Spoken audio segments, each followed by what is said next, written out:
जो हम हमारी पुस्तिका का छठा अध्याय पढ़ रहे हैं जिसका नाम है गांव का प्रशासन, और इस अध्याय के तहत हमने पूर्व का भाग पढ़ा जिसमें हमने जाना कि हमारे ग्राम के प्रशासन में जो पुलिस है वो किस तरीके से कार्य करती है, यानी कि जो पुलिस थाने होते हैं, उनके क्षेत्र होते हैं, उस क्षेत्र के अंतर्गत वो किस तरीके से जनता की सुरक्षा करते हैं। इसके तहत हमने रघु और मोहन के झगड़े का, विवाद की कहानी पढ़ी थी कि उन दोनों का अपनी जमीन की मेड़ को लेकर विवाद हो जाता है और इसमें मोहन बहुत क्षतिग्रस्त हो जाता है, रघु के द्वारा उसको घायल कर दिया जाता है। तो वह पुलिस प्रशासन के पास जाता है, यानी पुलिस थाने में जाता है, अपनी रिपोर्ट दर्ज करवाता है और किस तरीके से पुलिस के अधिकारियों के द्वारा पूरी जांच पड़ताल की जाती है। इसमें हमने जाना कि पुलिस की जो जांच पड़ताल की प्रक्रिया होती है वो किस तरीके से होती है, थाने में एफआईआर कैसे दर्ज करवाई जाती है, ये हम अध्ययन कर चुके हैं। आज हम ये देखेंगे कि पुलिस के अलावा कौन कौन से विभाग कार्य करते हैं हमारे व्यवस्था को बनाए रखने के लिए। तो हम इस भाग के अंतर्गत राजस्व विभाग के द्वारा जो भी कार्य किए जाते हैं उसके बारे में अध्ययन करेंगे। उसमें जो पटवारी होता है, पटवारी एक कर्मचारी होता है, उसके द्वारा कौन कौन से कार्य किए जाते हैं गांव के प्रशासन के अंतर्गत, तो ये हम अध्ययन करेंगे। सबसे पहले बच्चों हम ये देखते हैं कि जो हमने पूर्व के भाग में मोहन और रघु का झगड़ा पढ़ा था, जो किस बात पे हुआ था, जमीन की मेड़ को लेके, यानी कि जो उनके खेत थे उन खेतों की मेड़ को लेके हुआ था। तो इसको लेके आपको दिमाग में एक बात आ रही होगी कि ऐसा कोई तरीका नहीं था कि उनकी समस्या को सुलझाया जा सके। समस्या को कैसे सुलझाया जा सकता था, मान लो कोई ऐसा अभिलेख हो, कोई ऐसा रिकॉर्ड हो, कोई ऐसी रजिस्टर हो जिसमें ये लिखा हो कि रघु की ज़मीन इतनी इतनी है और मोहन की ज़मीन इतनी इतनी है, यानी कि वो नपी तुली चीज़ें लिखी हुई हो, ज़मीन नपी तुली लिखी हो। ऐसा कोई रिकॉर्ड नहीं होता है, ऐसा कोई अभिलेख नहीं होता है क्या जो इन लोगों की विवाद को सुलझा सके। बिल्कुल बच्चों, हमारे गांव में जो भी ज़मीनें होती हैं, जो भी खेत होते हैं, उनके जो भी उनकी लंबाई चौड़ाई होती है वो किसके नाम पर होती है, उन सब का अभिलेख होता है, एक रिकॉर्ड होता है। और उसी रिकॉर्ड के आधार पर हमारे गांवों की खेतों की जो ज़मीन होती है उनको उनकी व्यवस्था की जाती है। अब ये रिकॉर्ड रखता कौन है, ये बनाता कैसे है, कौन कौन इसमें भाग लेते हैं, यानी किसके द्वारा ये सारे अभिलेख बनाए जाते हैं, उनके बारे में हम आज जानेंगे। ठीक है, तो ये जो पूरा कार्य करता है बच्चों, जो भी हमारी ज़मीनों की रिकॉर्ड रखने का कार्य होता है उसको कहते हैं राजस्व विभाग। क्या कहा जाता है, राजस्व विभाग।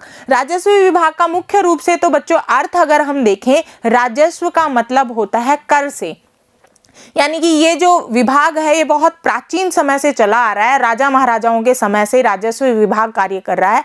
और ये जब राजा महाराजा थे उस दौरान इस विभाग का कार्य ये होता था कि जनता से कर इकट्ठा करना, कर का मतलब टैक्स लेना, यानी जनता से जो पैसा लिया जाता है उसको टैक्स कहा जाता है। तो पहले प्राचीन समय में राजस्व विभाग का यही कार्य होता था, जनता के द्वारा जो कर दिया जाता था उसको इकट्ठे करने का जो कार्य था वो राजस्व विभाग करता था। लेकिन वर्तमान में राजस्व विभाग कई कार्य करता है जिसमें ये भी होता है कर लेने के साथ साथ में जो हमारी ज़मीनें होती हैं, जो हमारी संपत्ति होती है, उस संपत्ति का, उन जमीनों का पूरा लेखा जोखा राजस्व विभाग के द्वारा रखा जाता है। अब राजस्व विभाग में कौन कौन कर्मचारी होते हैं और वो किस किस कार्य को करते हैं इसके बारे में हम देख लेते हैं। ठीक है, तो सबसे पहले हम देखते हैं कि राजस्व विभाग के कार्यों को अलग अलग भागों में विभाजित किया जाता है। हर स्तर पे अलग अलग लोग कार्य करते हैं और वो 3 स्तर मान लो, क्योंकि हम बात कर रहे हैं ग्रामीण प्रशासन की, गांव के प्रशासन की, इसलिए हम ग्रामीण प्रशासन के बारे में ही जिक्र करेंगे। तो हमारा जो पूरा स्थानीय प्रशासन होता है ग्रामीण, उसमें 3 भागों में राजस्व कार्य करता है।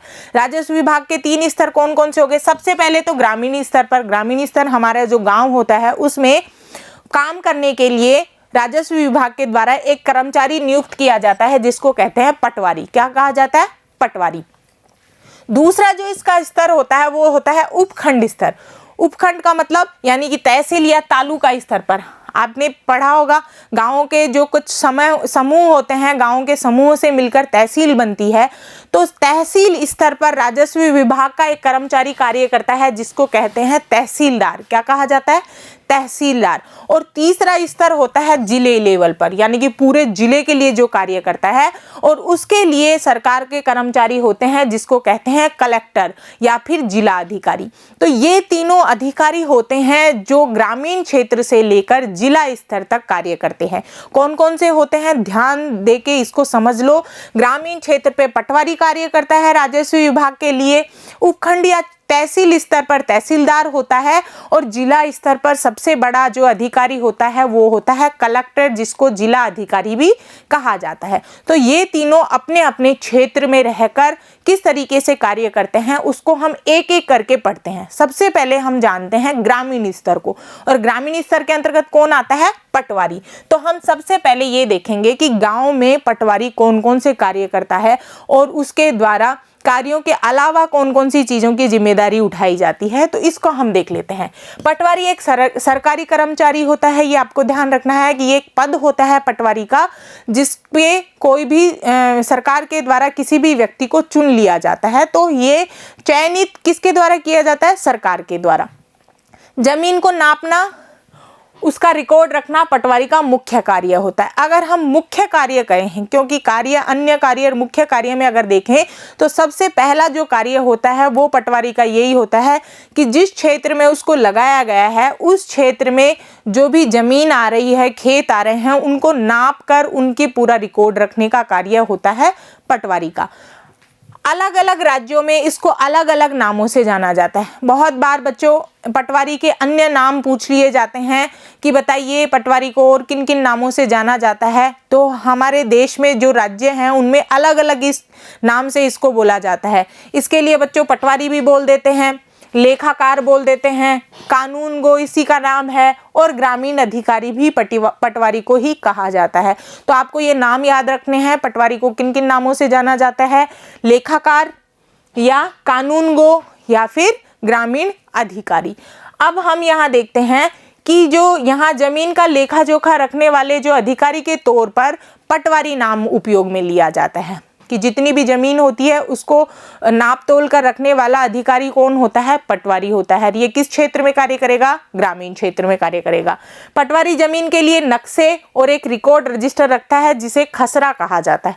ये ध्यान रखना है कि जो भी गाँवों की जमीन होती है उसकी नाप लेकर, यानी कि कितनी लंबा मकान है या कितना लंबा खेत है, कितनी चौड़ाई है इसकी, कौन से क्षेत्र में ये खेत है, इसकी मिट्टी कैसी है, इसमें कौन कौन सी खेती की जाएगी, इस जो फसल है कौन सी उगाई गई, इन सब का जो रिकॉर्ड रखा जाता है वह एक रजिस्टर में रखा जाता है, और उस रजिस्टर का नाम होता है खसरा। क्या होता है, खसरा। ये बात ध्यान रखना, खसरा बीमारी का भी नाम होता है, उसमें आपको कंफ्यूज नहीं होना है। ये जो खसरा है जो पटवारी के पास होता है ये एक रजिस्टर होता है जिसमें पूरा रिकॉर्ड लिखा हुआ होता है। तो ये खसरा क्या होता है इसको हम देखेंगे। सबसे पहले आप यहाँ पर जो चित्र देख रहे हो बच्चों, इसमें क्या देख रहे हो कि एक पटवारी के द्वारा जो रघु के खेत के नाप तोल की बात लिखी जा रही है, क्योंकि रघु और मोहन में लड़ाई हुई थी तो वो दोनों के खेतों की नाप कौन ले रहा है, पटवारी ले रहा है। अब हम ये देख लेते हैं कि खसरा क्या होता है और ये कैसे बना होता है। यहाँ पर आपको कुछ चित्र दिखाई दे रहे हैं, इसमें आपको एक नक्शा भी दिखाई दे रहा है। ये जो नक्शा दिखाई दे रहा है ये बिना पैमाने पे बनाया हुआ, पटवारी ही बनाता है ऐसे नक्शे बच्चों। इसमें आपको जो गांव की हर जमीन को आप देख सकते हैं इस नक्शे में। कैसे देख सकते हैं, इस नक्शे को देखने के लिए हमें ये चिन्ह देखने पड़ेंगे। ये जो सीमा होती है इसको हम चारागाह कहेंगे। ये कच्ची सड़क है, ऐसी पक्की सड़क होती है, ऐसा जहाँ पे चिन्ह होगा वहाँ कुआं होता है और ये पेड़ होता है। अब हम यहाँ देखते हैं, यहाँ पे ये पेड़ दिखाई दे रहे हैं। ये खेत संख्या 1 है, खेत संख्या 2, ऐसे ही 3, 4, 5, 6, 7, 8 ये खेतों की संख्या है। यहाँ पर ये कच्ची पगडंडी है, ये इसकी सीमा है। ये कच्ची पगडंडी है, पक्की पगडंडी है, ये पेड़ लगे हैं, ये कुआं बना हुआ है। तो ऐसे यहाँ पर बच्चों ये जो आपको चित्र दिखाई दे रहा है ये किसका है, चारागाह का, यानी कि ये जो ज़मीन है यहाँ पर पशुचारण होता है। तो ये एक नक्शा बना हुआ है जो जिसको हम ग्रामीण क्षेत्र का कच्चा नक्शा कह सकते हैं। और ऐसा नक्शा पटवारी के पास में होता है पूरे गांव की ज़मीन का, है ना। और इस नक्शे के आधार पर ही जो भी क्षेत्र होते हैं, जो भी खेत होते हैं, उनका निर्धारण किया जाता है। अब यहाँ पर आपको एक गतिविधि करनी है। ये खसरे का चित्र है, यानी कि पटवारी के पास में जो रजिस्टर होता है, उस रजिस्टर में इस तरीके से लिखा हुआ होता है, पूरा अभिलेख, पूरा रिकॉर्ड इस तरीके से लिखा जाता है, इसको खसरा कहते हैं। और जैसे इस पे नाम भी लिखा होता है, संख्या लिखी हुई होती है, जैसे ये खसरा संख्या 5 है। क्यों? क्योंकि अलग अलग गाँवों के लिए जो खसरा बनाया जाता है, यानी कि जो पूरी रिपोर्ट लिखी जाती है, वो अलग अलग नंबर से लिखी जाती है। तो खसरा नंबर 5 लिखा हुआ है, इसमें जमीन मालिक का नाम लिखा हुआ है, पहले पता लिखा हुआ है, फिर बटाई पर या किसी दूसरे पर अगर जमीन दी गई है उसका यहाँ पे लिखना है, और फिर इस साल कौन कौन सी खेती की गई, तो उसमें फसल कौन सी उगाई, इस साल कितने क्षेत्र में उगाई, अन्य फसलें कौन कौन सी उगाई, प्रति जमीन कितनी है, प्रति जमीन का मतलब जो अनुपजाऊ जमीन होती है वो कितनी है, उसका पूरे लिख के और फिर उसका पूरा नाप तोल लिखा हुआ होता है। जैसे यहाँ पे मोहन वल्द राजा राम आम और ज़मीन का मालिक है, और उसके पास में बटाई पे किसी को भी ज़मीन नहीं दी उसने। इस साल उसने सोयाबीन की खेती की और लगभग 0.75 क्षेत्र पर हेक्टर ज़मीन पर उसने ये ज़मीन उगाई। तो इस तरीके से खसरे में पूरा रिकॉर्ड का संधारण किया जाता है। बच्चों, ये हमारी पुस्तिका में दिया हुआ है, इसमें कुछ हमें गतिविधि भी दी गई है जिसको आपको इस नक्शे के आधार पर इस खसरे में भरना है। वह कैसे है गतिविधि? सबसे पहले मोहन के खेत के दक्षिण में जो ज़मीन है वह किसकी है? रघु और मोहन की ज़मीन के बीच की सीमा पर निशान लगाइए। खेत संख्या 3 कौन इस्तेमाल कर सकता है? खेत संख्या 2 और 3 से संबंधित क्या क्या जानकारी मिलती है? तो यहाँ पर इसको आप देखकर, इस चिन्हों को देखकर, इस पूरे खेत को देखकर हमें इन गतिविधियों के जो प्रश्न हैं उनके उत्तर देना है। आपकी पुस्तिका में भी ये सब चीज़ें लिखी हुई हैं, उनमें देखकर आपको इस गतिविधि को पूरा करना है। अब हम लास्ट में ये देख लेते हैं कि जो पटवारी, हमने पूरा इसका जिक्र कर लिया, ये जो पटवारी अधिकारी होता है ये कौन कौन से कार्य करता है। सबसे पहले राजस्व गांवों की ज़मीन का रिकॉर्ड रखना। जितने भी बड़े गांव हैं जो पटवारी के क्षेत्र में आते हैं, उन सभी की ज़मीनों का रिकॉर्ड रखना पटवारी का कार्य होता है। आमतौर पर पटवारी के पास में खेत नापने के अलग अलग तरीके होते हैं, लेकिन कई जगहों पर वह एक लंबी लोहे की, एक इस तरीके से लोहे की एक छड़ होती है बच्चों, जिसमें अलग अलग जो अंक लिखे होते हैं, जैसे 1 2 3 4 इस तरीके से। तो वो एक लंबी सी लोहे की छड़ होती है, आपने कभी देखी हो। आप अपने क्षेत्र के पटवारी के पास जब जाएंगे तो उस छड़ को देख सकते हैं। उस छड़ का नाम होता है जरीब। क्या होता है? जरीब। अजीब सा नाम है, हमें याद करने में बहुत परेशानी होती है, लेकिन आपको ध्यान रखना है जरीब क्या होती है। पटवारी के द्वारा जिससे खेत को नापा जाता है, उस नापने की जो लोहे की पट्टी होती है उसको जरीब कहा जाता है। अध्याय में दी गई कहानी में पटवारी मोहन और रघु के खेतों को नापकर यह देख सकता था कि वह गांव के नक्शे में मेल खाता है या कि नहीं। अगर वह नक्शे में मेल नहीं खाता तो उसको पता चल जाता कि मेड़ खिसकाकर खेत की सीमा बदली गई है। यानी पटवारी को बुलाया जाता है, वो उस मेड़ को नापता है और फिर नापने के बाद में वो बता सकता है कि रघु ने मेड़ खिसकाई है या नहीं खिसकाई है। तो इस प्रकार से ये पटवारी के कार्य होते हैं। पटवारी किसानों से भूमि कर भी इकट्ठा करता है, यानी कि जो भी खेती होती है उसमें से कुछ पैसा सरकार को देना पड़ता है, जिसको हम कर कहते हैं, टैक्स कहते हैं, भूमि कर कहते हैं। वह इकट्ठा करने का कार्य भी किसका होता है? पटवारी का होता है। सरकार को अपने क्षेत्र में उगने वाली फसलों के बारे में जानकारी देता है पटवारी। यह काम वह अपने रिकॉर्डों के आधार पर करता है, इसलिए जरूरी है कि वह इनको समय समय पर दुरुस्त करता रहे। जब भी खेती होती है, हर साल एक बार पटवारी पूरे गांव की खेती का निरीक्षण करने के लिए आता है बच्चों। उसमें ये देखा जाता है कि कौन से खेत में कौन सी फसल उगाई गई है, फसल कैसी स्थिति में है। यानी कि जिसको मान लो फसल नष्ट हो गई है, पशु खा गए हैं, या फिर सर्दी से फसल नष्ट हो गई है, या बहुत ज़्यादा बारिश से नष्ट हो गई है, तो इस पूरी चीज़ का रिकॉर्ड रखता है। फिर उसके बाद में उत्पादन जब होता है, जब हमारे फसल का अनाज निकल के आता है, उस दौरान पटवारी आके हर व्यक्ति का, हर किसान की जो उत्पादन होता है उसका जायजा लेता है और उसके जायजे का पूरा रिकॉर्ड इकट्ठा करके वो आगे भेजता है अपने अधिकारियों को। अब वो आगे किन अधिकारियों को भेजता है बच्चों? इसके लिए हम आगे पढ़ेंगे। किसान कई बार फसल बदल देते हैं, कुछ और उगाने लगते हैं या कोई कहीं पर कुआं खोद लेता है। इन सब का हिसाब रखना सरकार के राजस्व विभाग का काम होता है और इस विभाग के जो वरिष्ठ लोग होते हैं, बड़े लोग होते हैं, वो इन सब चीज़ों का निरीक्षण करते रहते हैं, क्योंकि हर चीज़ के लिए बच्चों पहले परमिशन लेनी पड़ती है पटवारी से, राजस्व विभाग से।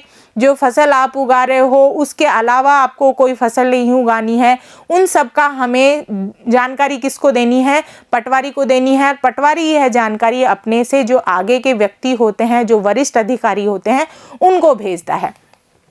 किसानों को अपनी ज़मीन की नकल प्राप्त करने का अधिकार होता है। नकल प्राप्त करने का मतलब यानी कि जो नक्शा बना हुआ होता है पटवारी के पास में, जो भी हमने खसरे में देखा था, उसकी एक फोटोकॉपी प्राप्त करना भी किसान के लिए ज़रूरी हो जाता है। तो वह नकल किस तरीके से प्राप्त कर सकता है और उसको कब कब उस पूरी नकल की आवश्यकता होती है, वो हम एक बार देख लेते हैं। किसानों को अक्सर अपने खेत के नक्शे और रिकॉर्ड की ज़रूरत पड़ती है, जिसको नकल कहा जाता है। इसके लिए उसको कुछ शुल्क देना होता है, पटवारी को पैसे देके कुछ फीस देनी पड़ती है और उस फीस देने के बाद में वो उस खसरे का फोटोकॉपी ले सकता है, उस नकल को प्राप्त कर सकता है। किसानों को इसकी नकल पाने का अधिकार है। हालांकि कई बार इसको ये रिकॉर्ड आसानी से नहीं मिलते हैं, लोगों को इसको हासिल करने में काफ़ी मुश्किलें आती हैं। कई राज्यों में ये सारे रिकॉर्ड कंप्यूटर पे डालकर पंचायत के दफ्तर में रख दिए गए हैं, ताकि वे आसानी से लोगों को उपलब्ध हो सकें और नई सूचनाओं के अनुसार नियमित रूप से दुरुस्त हो सकें। ये नकल कब कब प्राप्त होती है, क्यों प्राप्त होती है बच्चों, इसके बारे में भी हम पढ़ेंगे कि जब क्या होता है कि इन नकलों की जानकारी इसलिए पड़ती है कि मान लो कोई किसान है, अपने पुत्र के नाम पे ज़मीन कर रहा है या अपनी ज़मीन को बेच रहा है किसी दूसरे व्यक्ति को, या फिर उसके ज़मीन के किसी को इजारे पे दे रहा है दूसरे को कार्य करने के लिए। तो ऐसी सारी स्थितियों में उसको अपनी ज़मीन की नकल प्राप्त करना आवश्यक होता है और वह इसीलिए पटवारी से यह फोटोकॉपी के रूप में ले सकता है। ये गतिविधि है, इसको करना है। आपको क्या लगता है कि किसानों को इस रिकॉर्ड की ज़रूरत कब पड़ती होगी? नीचे दी गई स्थितियों में पढ़िए और उन मामलों को पहचानिए जिनमें ज़मीन के रिकॉर्ड अनिवार्य होते हैं। यह भी बताइए कि ये किस लिए ज़रूरी हैं। यहाँ पे मैंने अभी आपको जो जो चीज़ें बताई उसमें जो छांट के लिखना है कि किस में किसान को नकल की ज़रूरत होती है। एक किसान दूसरे किसान से ज़मीन खरीदना चाहता है। जब भी कोई किसान ज़मीन खरीदना चाहता है तो उसे नकल की ज़रूरत होती है। एक किसान अपनी फसल दूसरे को बेचना चाहता है। जब भी कोई किसान फसल को बेचता है तब भी उसे उसके खेत की नकल चाहिए होती है। एक किसान को अपनी ज़मीन में कुआं खोदने के लिए बैंक से कर्ज चाहिए। अब जब बैंक से कर्ज लेना होता है तब भी उसे अपने ज़मीन की पूरी नकल चाहिए, यानी कि उसकी कॉपी उसे प्राप्त होती है। आगे देखते हैं, एक किसान अपने खेतों के लिए खाद खरीदना चाहता है। जब भी खाद खरीदने के लिए भी बच्चों किसान को अपने खेत की नकल चाहिए, क्योंकि खेत के अनुसार ही उसे सरकार के द्वारा खाद प्रदान की जाती है। तो इसमें ये भी सही आ जाएगा। एक किसान अपनी ज़मीन अपने बेटे और बेटियों में बांटना चाहता है। जब भी किसान अपना खेत का बंटवारा करना चाहता है तब उस दौरान भी उसे पटवारी से वह नकल चाहिए होती है। तो ऐसी इस गतिविधि में ये सारी चीज़ों के अंतर्गत ही किसी खेत के मालिक को यानी कि किसान को उस खेत की नकल की कॉपी आवश्यक होती है।